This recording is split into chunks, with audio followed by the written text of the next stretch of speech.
Nós vamos falar então agora, gente, desse acidente, grave acidente na última sexta-feira, dia 1º de agosto, na zona sul da capital. Cruzamento da Avenida Barão de Castelo Branco com a Avenida Gil Martins, zona sul da capital. Um grave acidente que terminou com 3 mortes. 3 pessoas perderam a vida. Corrigindo aqui até a minha fala, não em um acidente, mas em um homicídio. Foi um crime o que aconteceu na noite da última sexta-feira, 1º de agosto, no cruzamento das avenidas Gil Martins e Barão de Castelo Branco. Quem nos assiste aqui pela Udia TV está acompanhando as imagens e verificando a força dessa colisão. O impacto que tirou a vida de 3 pessoas. Né? O cidadão invadiu aí o sinal vermelho, ele seguia na Avenida Barão de Castelo Branco, sentido sul-norte.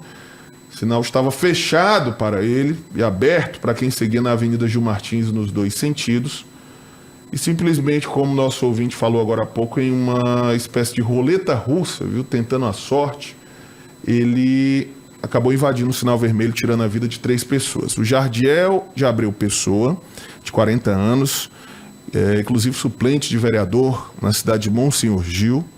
Wesley Moura, de 27 anos, assessor de comunicação da vereadora de Teresina, Ana Fidelis, do Republicanos, e também a Débora Mavi, de Abreu Ramos, sobrinha do Jardiel. Outras 2 pessoas que estavam no veículo também ficaram feridas. Foram levadas ao Hospital de Urgência de Teresina. Não há informações atualizadas sobre o estado de saúde. O caso que chamou bastante atenção, inclusive, pela Gil Martins, que aconteceu por volta de 9h30 da noite, cedo, né, em uma sexta-feira que as pessoas costumam sair de casa para se divertir ou vão à casa de amigos, enfim. O fato é que esse crime ocorreu praticamente ali em um horário de grande movimentação, em um horário de pico, em uma das principais vias, um dos principais cruzamentos da Zona Sul de Teresina. O motorista desse carro, modelo Pajero, que provocou a morte de 3 pessoas, simplesmente fugiu do local e a Secretaria de Segurança Pública assumiu a investigação do caso. O delegado Matheus Anata é o responsável por esse inquérito. A polícia informou que esse motorista já foi identificado e que estão sendo feitas buscas para encontrá-lo. E aí, nesse caso, quero já ouvir o João Magalhães e o Chico Gomes, mas eu trago aqui uma reflexão importante. Viu? Até quando nós vamos normalizar crimes, homicídios praticados no trânsito sob disfarce de acidente? Porque nesse caso, as imagens mostram, ficou bem claro que não foi um acidente. Um cruzamento movimentado, um dos mais movimentados da Zona Sul da capital. Não faz o menor sentido você simplesmente invadir esse cruzamento, colocando em risco não só a sua própria vida, mas principalmente a vida de pessoas que não têm nada a ver. No caso aí, esse grupo de amigos, esses familiares voltavam da igreja, inclusive, estavam voltando ali de um momento de confraternização, né, participando de atividades religiosas, e foram surpreendidos.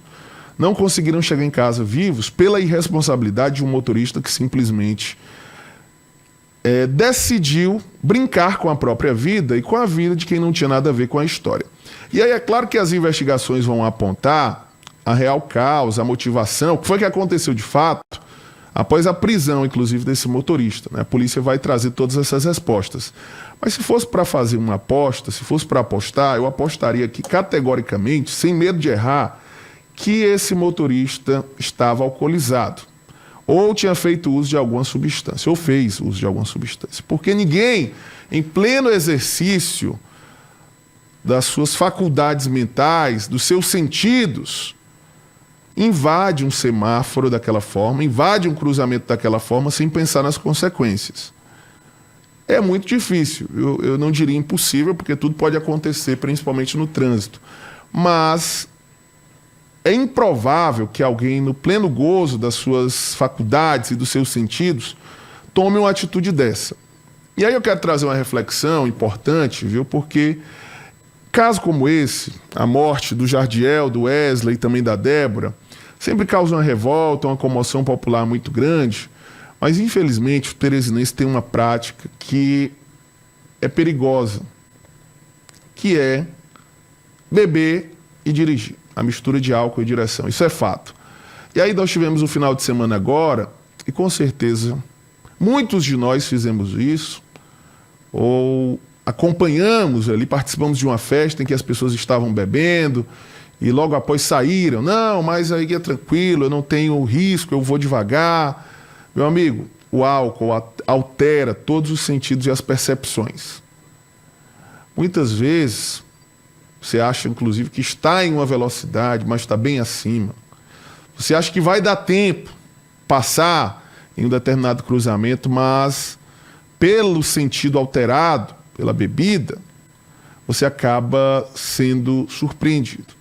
Então, eu quero fazer esse apelo para que esse caso não fique apenas nas estatísticas, viu? Não seja apenas números, 3 mortes, mas que sirva também de reflexão para todos nós, motoristas teresinenses. Vamos ter cuidado com a vida, principalmente a vida do próximo. É uma questão até de civilidade. Você não pode utilizar o carro como uma arma, sair por aí dirigindo, após consumir bebida alcoólica, consumir sei lá o quê, e sair em uma espécie de roleta russa, como nosso ouvinte falou agora há pouco, sem saber quem está pela frente, quem está ao lado, quem está, inclusive, nas calçadas, porque aí é um risco grande envolver não só esses 2 veículos, outros veículos também se envolveram nesse acidente. Esse caso é lamentável sob todos os aspectos, precisa de punição. Esse homicida que utilizou o carro como arma precisa ser preso, precisa responder por isso, mas nós, enquanto teresinenses, enquanto sociedade teresinense, também precisamos refletir. Quantos de nós também não já adotamos a prática de imprudência no trânsito, beber e dirigir, dirigir mexendo no celular, dirigir na contramão, acima do limite de velocidade? Então, gente, casos como esse não podem ficar só na estatística, é preciso trazer uma reflexão. Daqui a pouco eu quero ouvir aqui também a opinião dos nossos colegas, mas vamos acompanhar também aqui a fala da vereadora Ana Fidelis, a vereadora que perdeu 2 pessoas de sua equipe nesse grave acidente. O Jardiel de Abreu Pessoa, e, na verdade, o Jardiel é esposo de uma assessora da vereadora, e o Wesley Moura, assessor de comunicação da vereadora. Inclusive, quero fazer aqui um testemunho. Conheci ao longo desses poucos meses o trabalho do Wesley, sempre muito acessível e dinâmico, e muito proativo no atendimento com a imprensa. Vamos ouvir a fala da vereadora Ana Fidelis. Oi, pessoal. Nas últimas horas, nós ouvimos falar muito sobre o nome do Wesley Moura, do Jardiel de Abreu, da Débora Mavi e todo o acontecimento que houve no trágico acidente na sexta-feira. Agora, a pergunta que fica é: qual o nome da pessoa que causou tudo isso?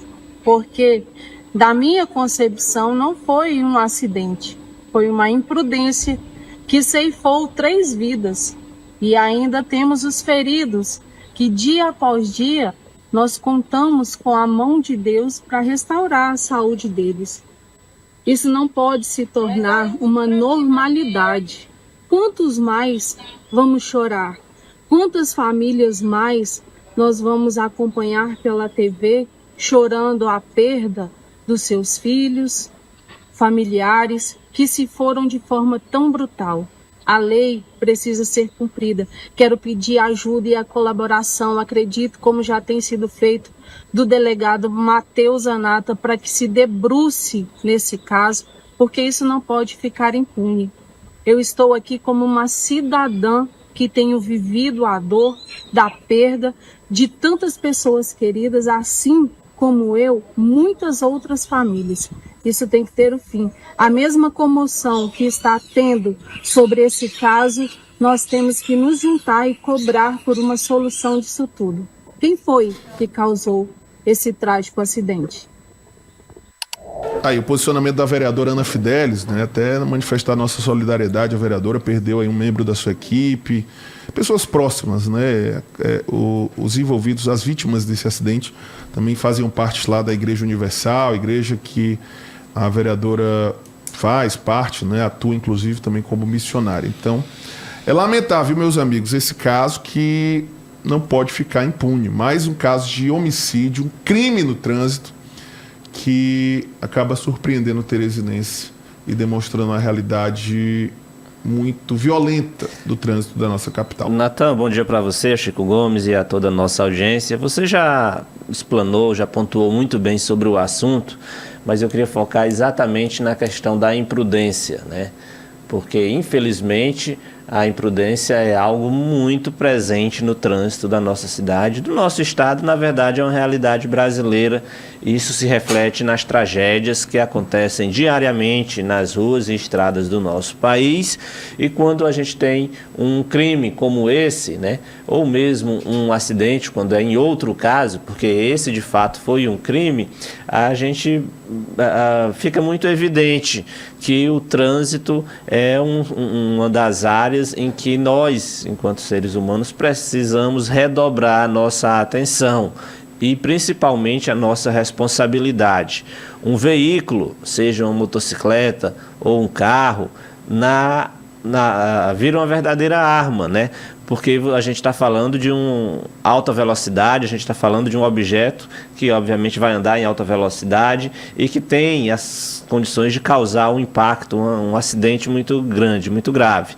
Então, nesse caso específico, primeiro é reforçar, né, lamentar, como você já disse, de fato, as perdas que a gente teve na última sexta-feira, ressaltar a questão de que foi um crime de fato, porque à medida em que você anda em alta velocidade, você fura um sinal vermelho como esse, você assume a possibilidade de terminar em acidente, de terminar em tragédia, de terminar em morte. Infelizmente, nesse caso aí, ocorreu. Mas quantas vezes, diariamente, a gente não observa um comportamento igual esse? Alta velocidade, 80, 100 km por hora, em vias que o permitido é 60 km. O uso da bebida alcoólica, então, infelizmente, é uma prática, como você disse, muito comum, todos os dias da semana, todos os horários. E aí a gente entra, inclusive, em uma questão que eu acho que é importante pontuar aqui. Quando a gente vê uma fiscalização maior, é impressionante como a sociedade acaba questionando a fiscalização de trânsito quando há ali um aperto, vamos dizer, dos órgãos de segurança no sentido de fiscalizar o trânsito. A gente tem, obviamente, instituições municipais, estaduais e federais que precisam fazer o contrário, precisam aprimorar cada vez mais a fiscalização, porque no trânsito a gente coloca a nossa vida em risco, independentemente de ser pedestre, né? Porque aí a gente vai andar pelas calçadas, vai atravessar uma via, independentemente de ser um ciclista, né? Inclusive temos acho que há um mês o episódio lá do Breno Andrade, filho desse prefeito de Piripiri, que eu acredito que ainda hoje encontra-se, né, hospitalizado. A gente tem os acidentes de motocicletas, esses então infelizmente é uma regra diária. É só lembrar do HOT para a gente lembrar do estrago que os acidentes de motocicletas fazem na nossa sociedade. E também, claro, nos carros. Então, você pontuou muito bem sobre esse tema, só queria chamar a atenção exatamente para a questão da imprudência. A imprudência é algo de responsabilidade de cada um de nós. É só cada um de nós fazer a nossa parte. E pode ter certeza que quanto mais fiscalização, quanto mais punição houver no dia a dia no trânsito, pode ter certeza que a gente pode avançar no sentido de garantir um trânsito mais seguro, que é a saída para que a gente não passe toda semana lamentando mortes, lamentando perdas de jovens, como é o Wesley, né? Não conhecia pessoalmente, mas pela história dele, pelos que os amigos relatam, era um excelente profissional, né? 27 anos, né? Uma vida toda pela frente, um profissional da comunicação, as outras vítimas também, enfim, é de fato lamentável, mas eu só queria pontuar para a questão da imprudência. Cada um de nós temos que ter uma responsabilidade, redobrar a atenção e a responsabilidade na hora do trânsito e, claro, punição severa para quem comete um crime como esse. E só observar também a questão do histórico de acidentes que acontecem na nossa cidade. Se vocês forem ver, você não vê um caba num fusquinha, você não vê um caba num carro de pequeno porte, carrinho popular, cometendo essas ilicitudes, viu, o João Magalhães? A gente vê sempre carrões, possantes, cometendo esses crimes e fica o dito pelo não dito, porque todos os outros crimes aí que ocorreram, já ficou uma coisa assim vexatória. Teve aí um médico aí que tirou a vida de 2 jovens, aonde o juiz, para liberar ele, disse que não, porque ele é médico, ele salva vidas. Salva vidas, mas tirou a vida de 2 pessoas. Entendeu? Então, assim, são contradições que a gente não consegue compreender, e a lei diz que a lei tem que ser cega, mas a lei parece que não é cega. A lei só enxerga para um lado. Quando é para punir um coitadinho, quando é para punir um pobre coitado, a lei age com mais severidade, age com mais velocidade. Inclusive, eu não estou aqui, não quero aqui falar mal da nossa instituição polícia, mas se fosse um Zezinho da esquina, um pobrezinho qualquer, não estaria mais foragido, já teria sido preso. Isso é um fato. Mas quando é? Porque ali não era pobre, não. Quem anda num carro daquilo ali não é pobre, não.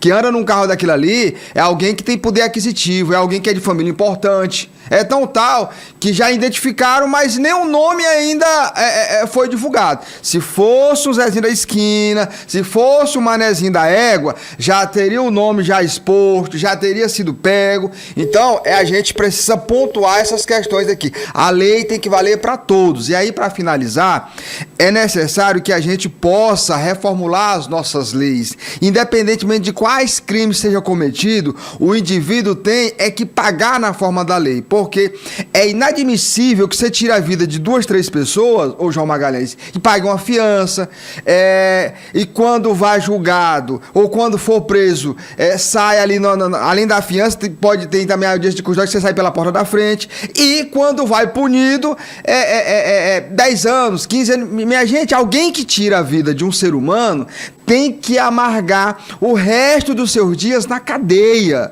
E aí, tem gente que diz que eu sou polêmico, que eu sou radical, e não sou. Eu acho até que o nosso país, dizer que obviamente que o nosso país não prevê, mas eu acho que não tem o ditado que diz olho por olho, dente por dente. Eu acho que a pena de morte em alguns casos deveria existir. Um caso desse aí, um indivíduo desse aí tinha que ir para cadeira elétrica. Ou então para injeção, e a família pagando, então pro paredão. Tem alguns países aí que o seguinte, o cara vai pro paredão e a família paga a bala.